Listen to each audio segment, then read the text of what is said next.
Ser de izquierda tiene su innegable atractivo. En los colegios, las universidades, los medios de comunicación, todos los días nos dicen que para ser buenas personas, para tener supuesta empatía y para, por supuesto, estar a la moda, uno tiene que ser un buen izquierdista. Pero yo elijo rechazar categóricamente a la izquierda y en este video te doy mis 5 razones.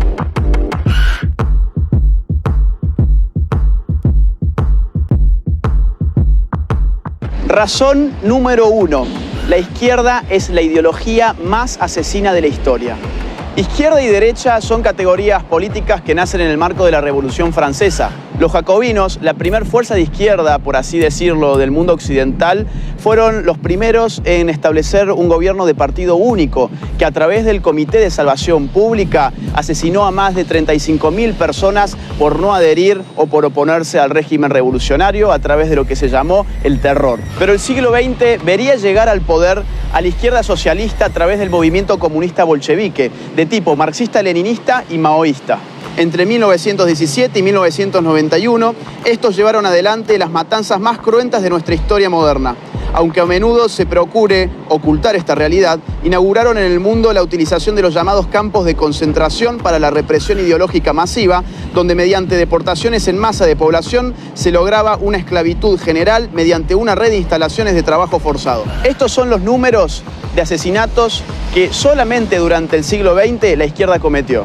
Unión Soviética, 20 millones de muertos, China, 65 millones de muertos, Vietnam, 1 millón de muertos, Corea del Norte, 2 millones de muertos, Camboya, 2 millones de muertos, Europa Oriental, 1 millón de muertos, América Latina, 150.000 muertos, África, 1.700.000 muertos, Afganistán, 1.500.000 muertos. Todo esto solamente contando los casos del comunismo en el poder, es decir, sin contar los muertos en manos de organizaciones terroristas y guerrilleras de izquierda a lo largo y ancho del mundo. Por ejemplo, sin contar los más de 21.600 atentados que cometieron Montoneros y ERP en la Argentina. Por ejemplo, sin contar los más de 12.500 muertos que se llevó el Sendero Luminoso en el Perú. Si de asesinatos se trata, es bueno recordar que el primer país en el mundo que legalizó el aborto fue la Unión Soviética en el año 1920 y que en América Latina el primer país que legalizó el aborto fue Cuba en el año 1965. Es por eso que el más importante político libertario del siglo XX, Ron Paul, ya nos decía en su libro Aborto y Libertad que el aborto estaba íntimamente ligado con el totalitarismo de los movimientos comunistas. Razón número 2. La izquierda en el poder recorta todo tipo de libertades. Como explica Norberto Bobbio en Derecha e Izquierda, la médula ideológica del izquierdismo es su igualitarismo. El deseo de hacer iguales a los hombres, más allá de la igualdad ante la ley, lleva a la izquierda a destruir la libre iniciativa y la espontaneidad social. Además, el Estado reclama cada vez más poder porque siempre se necesita más poder para lograr la ansiada igualdad. Asimismo, dado que para ser iguales a los distintos hay que tratar a las personas necesariamente de manera desigual, la izquierda termina también estropeando la igualdad ante la ley. Veamos, por ejemplo, el ranking 2018 de la Heritage Foundation, que indexa a los países según su nivel de libertad económica, midiendo cantidad de impuestos, de subsidios, de regulaciones, de tramitaciones, etc.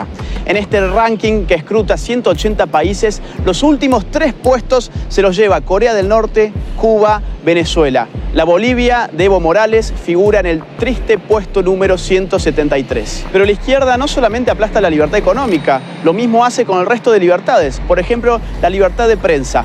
El ranking 2018 de Reporteros Sin Fronteras, que mide precisamente la libertad de prensa en el mundo, tiene en sus últimos 3 lugares a Corea del Norte, China y Cuba. No olvidemos al mismo tiempo que, por ejemplo, en Venezuela entre el año 2011 y 2018, más de 3.200 ataques a la libertad de expresión han tenido lugar. Razón número 3. La izquierda destruye la economía y el consumo. 3 grandes economistas y sociólogos, Ludwig von Mises, Max Weber y Boris Bruskus, demostraron a principios del siglo XX que bajo el socialismo la contabilidad es imposible, porque la información requerida, que es provista por el sistema de precios, queda destruida. Hay 2 tipos de casos. O bien la información no existe, como los llamados comunismos de guerra, porque lo que no existe es el dinero queda prohibido y la producción y la distribución quedan organizadas por un aparato de tipo militar, o bien la información no se genera correctamente, porque si bien las empresas utilizan dinero, lo que ellas ganan ya no depende de la demanda de los consumidores ni de la oferta en el marco de una libre competencia. Este segundo tipo, el llamado socialismo real, es el más conocido caso de economías estatizadas por la izquierda.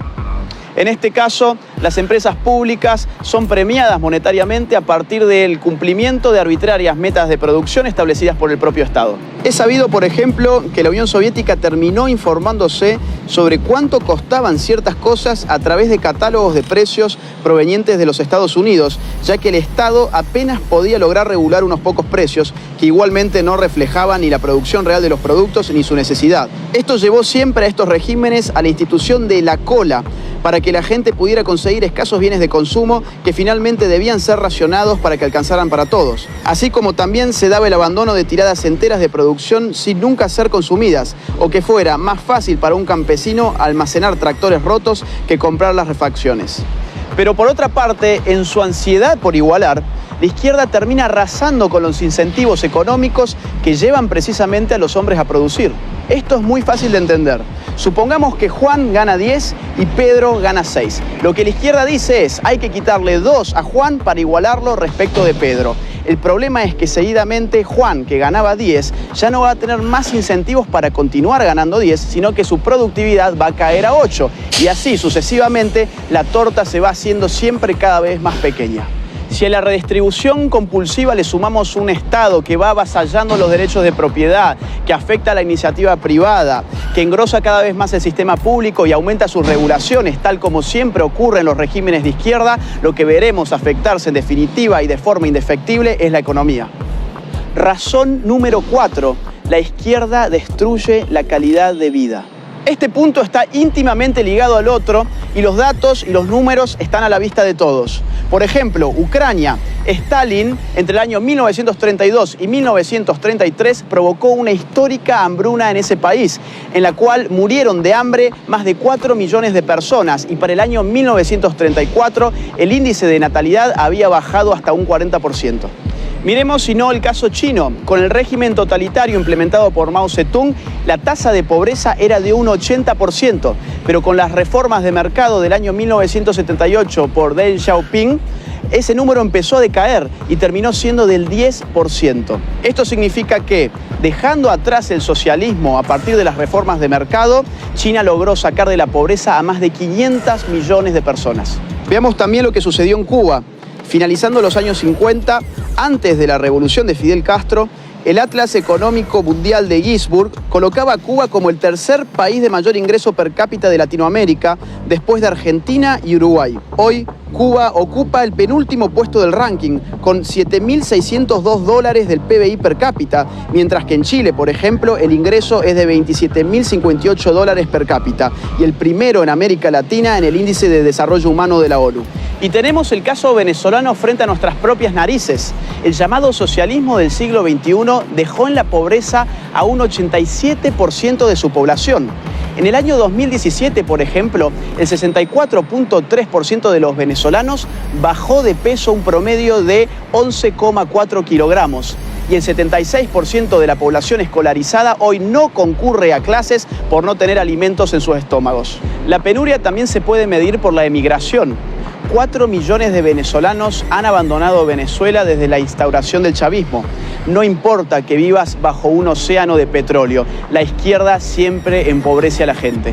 Y finalmente, razón número 5, la izquierda es la religión laica de los resentidos sociales. La frustración es una realidad psicológica de la cual nadie está a salvo. Es propio de la limitación humana no lograr aquello que nos proponemos en todos los casos. Siempre hay algo que no conseguimos ni podremos conseguir. El ser humano, por definición, es falible. Acá es donde la izquierda interviene, calmando la frustración y trastocándola por resentimiento. Lo que la izquierda te dice es, vos no tenés ninguna responsabilidad individual sobre tus actos. Vos sos una simple víctima más de un sistema esencialmente injusto que te llevó a fracasar. La izquierda le ofrece al resentido un alivio de tipo psicopolítico, construyéndole un enemigo abstracto en el cual poder depositar todas sus frustraciones. Llámese Capitalismo, patriarcado, heteronormatividad, imperialismo, colonialismo o como ustedes quieran. Pero de la frustración por conseguir el mayor éxito no viene necesariamente el resentimiento. Puede venir el denodado esfuerzo hacia la autosuperación en la medida en que la persona identifique en su fracaso aquella cuota de responsabilidad individual que le compete y se proponga remediarla. Y decimos cuota porque la responsabilidad individual es siempre eso, una parte del fenómeno. El resentimiento proviene de la frustración cuando no se tiene la voluntad de hacer un análisis equilibrado entre el propio fracaso y las posibilidades de prosperar. De esta forma, para proteger lo que queda de autoestima, se eliminan las responsabilidades individuales y se buscan solo los agentes externos como causa de los propios problemas, usando a determinadas estructuras sociales como chivo expiatorio. Estas son tan solo 5 razones de las tantas que podría darte. Si vos tampoco te considerás de izquierda, te invito a que levantes tu voz, a que no tengas miedo. Este es el momento de hablar contra ideologías perniciosas que se nos venden como modas y que no son otra cosa que una pieza más del establishment.